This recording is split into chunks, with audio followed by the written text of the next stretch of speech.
Hey Internet, it's RJ. Welcome back. Thanks for tuning into the show today. Now today is Sunday, so you know what that means. We're going around the net with all the news you can use in the week that was in credit and finance.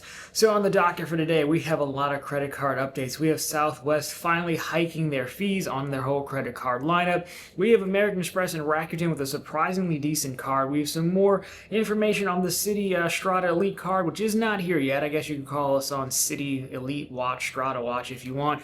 And of course, we have some more news about Smartly, the OGs who got into the program first. So of course, if any of that sounds interesting to you, go ahead, press the subscribe button, and let's get to work.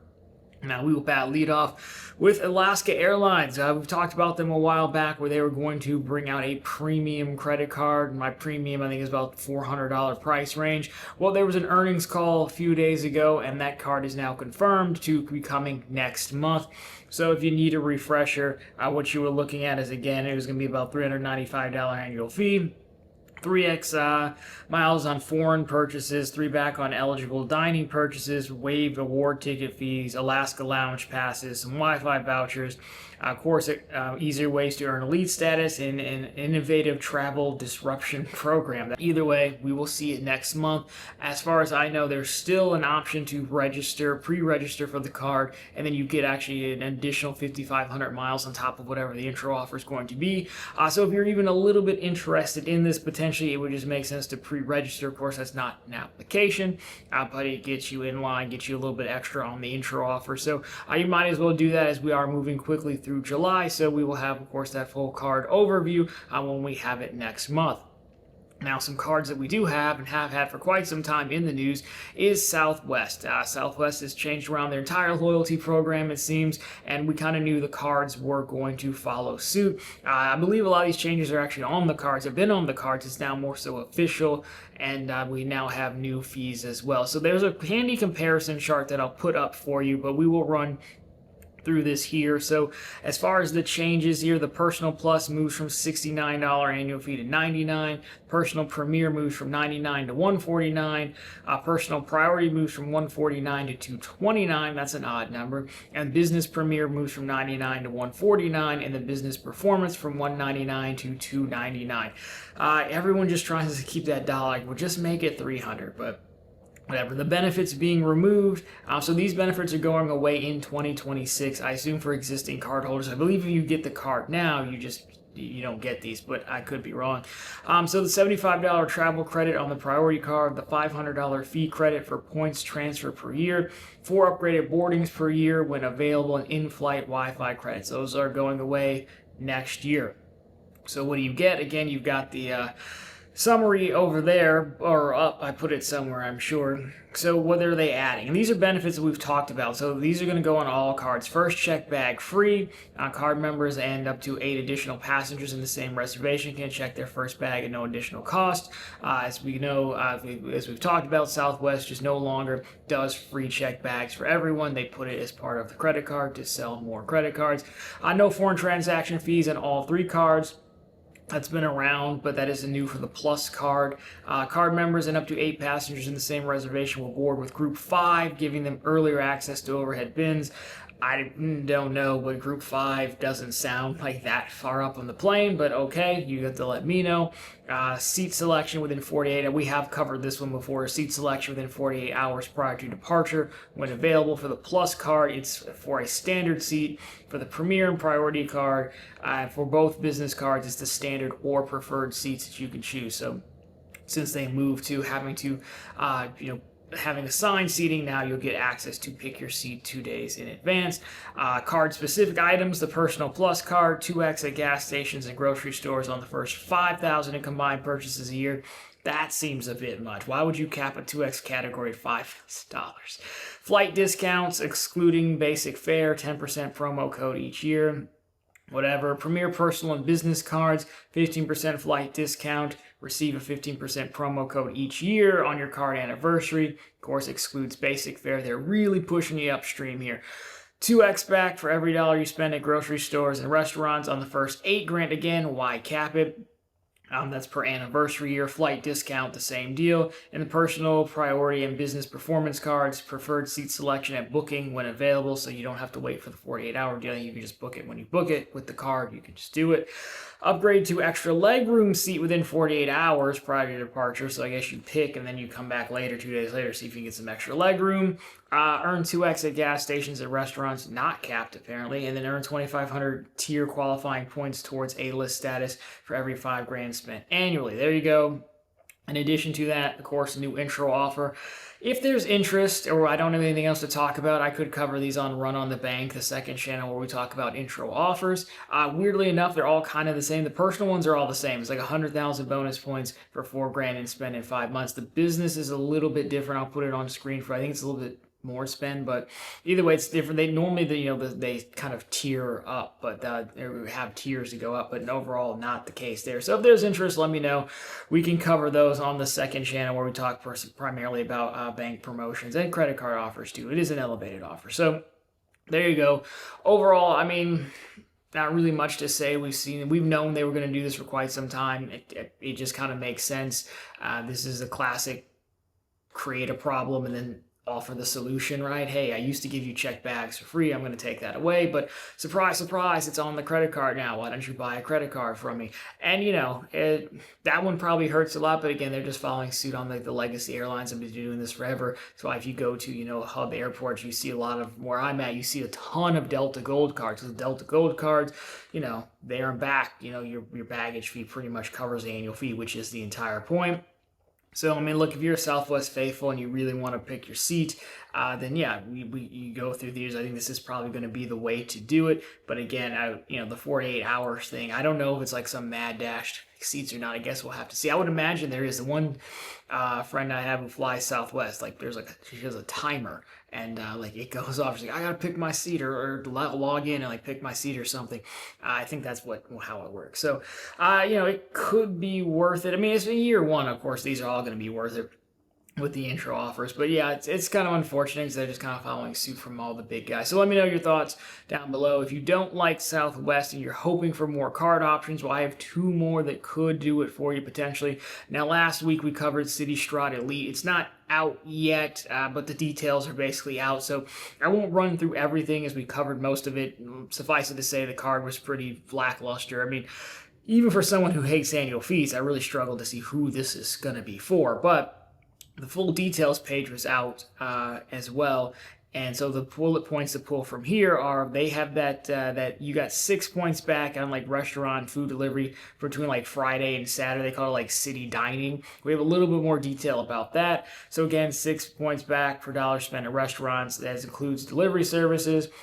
Friday starting at 6 p.m. through Saturday at 6 a.m. So it's basically just Friday night, and then Saturday 6 p.m. through Sunday 6 a.m.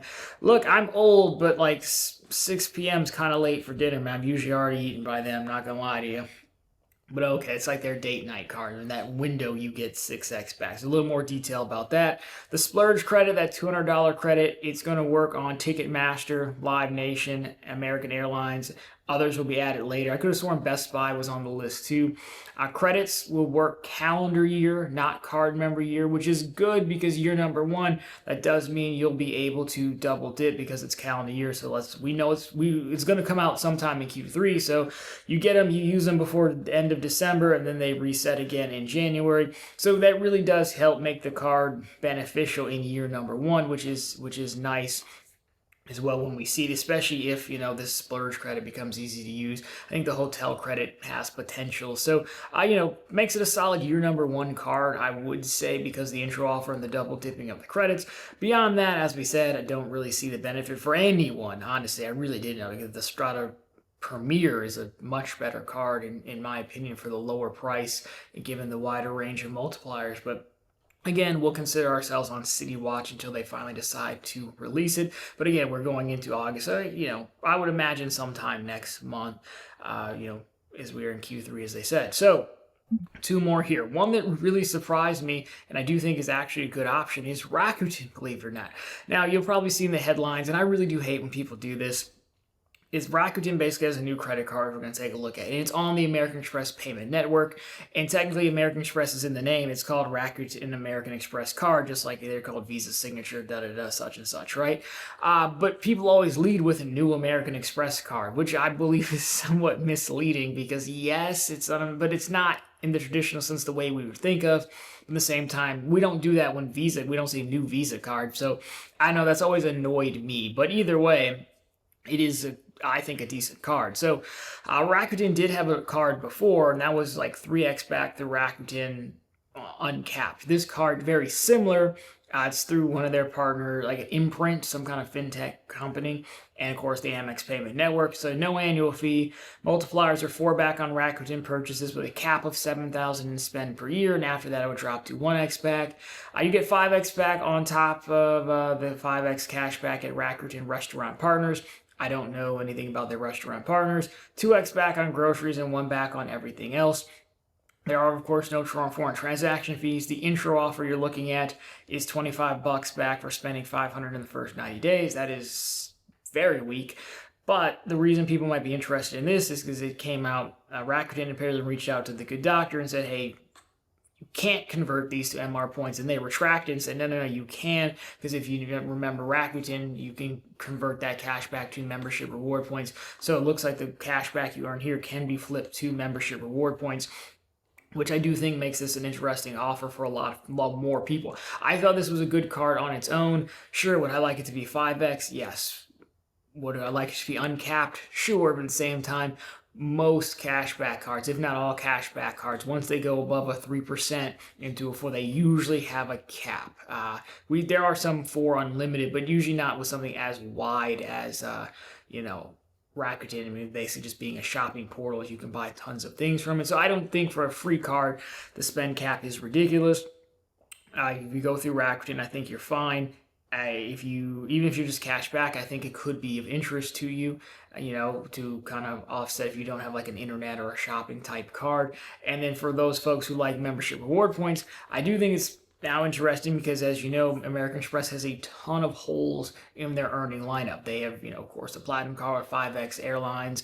They have the Gold card, of course, with, the dining and the restaurants deal, or the groceries and the restaurants. But after that, you drop off, and there's some on the green card, but even still, you're really looking at having to get a Blue Business Plus to earn the flat 2x back. So if you like membership reward points, I think this would be a good option because of that, and it does get expensive to cover off more bases with American Express. So this picks up some more, and we know how folks can value MR points here and there. So overall, I was surprised at this. I think it is a good option, which is I don't think it would cover it a ton because Rakuten somewhat kind of seems niche, but again, it's the internet. You can buy whatever you want usually from there. So overall, I think it's a good option. You have to let me know what you think, especially you Amex faithful.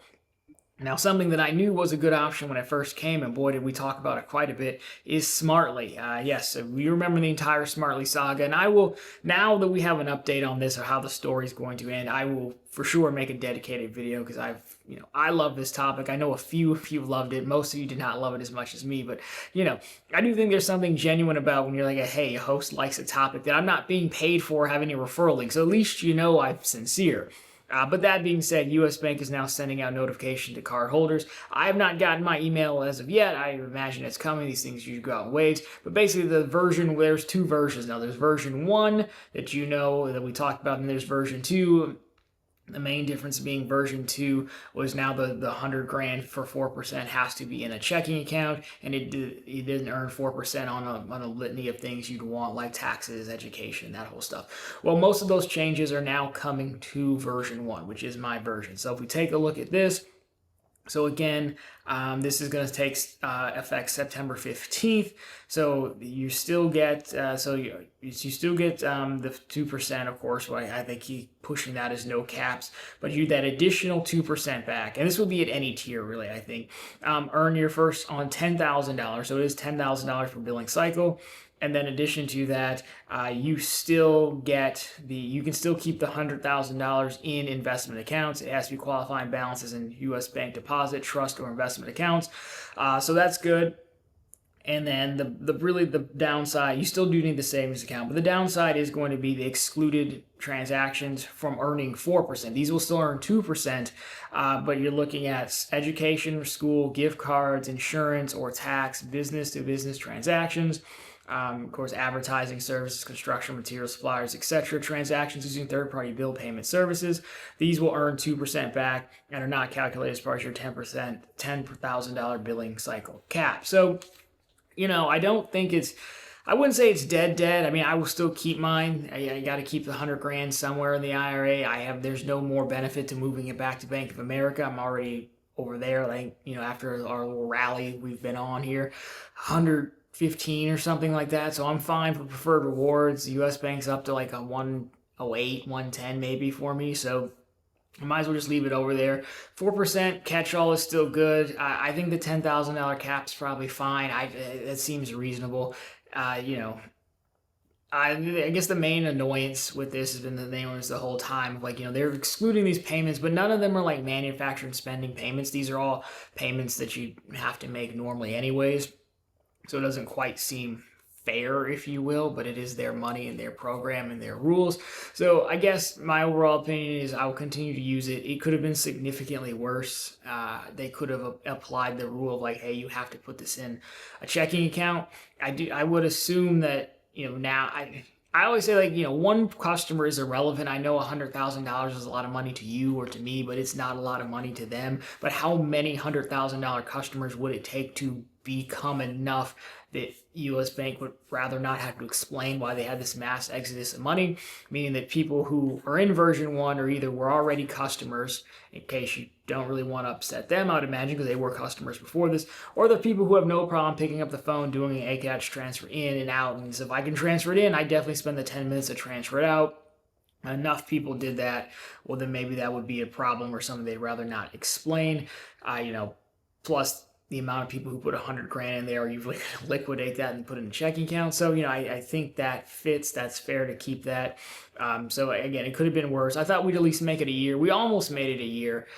So I'm not as upset as most folks would think. I am slightly annoyed, but that's just because how close to the Holy Grail we got. And we were there for a little bit, then we got knocked off of Everest. So, I do have quite a bit of property tax bills sitting in my drawer over there. I think $8,500 for one house and $3,300 for the other. This one's still escrowed. So those are due September 15th. So I will probably look to pay everything like those. I got to pay either way, but I'll look to knock those out. Then after that, you're probably just back to intro offers overall for these large purchases, if you can. So, somewhat sad, but I do think it could have been worse. So yeah, I'll do a full standalone video on that as well if folks are interested. So anyways, that has been the news for this week. So of course, if you liked it, drop me a thumbs up down below. If you found it particularly interesting, consider subscribing to the channel. Of course, we're posting content just like this every single week. Of course, right back every Sunday with all the news you can use in the week that was in credit and finance. And of course, every single day over on profitablecontent.com, which is the channel's blog. It's always linked down below for you.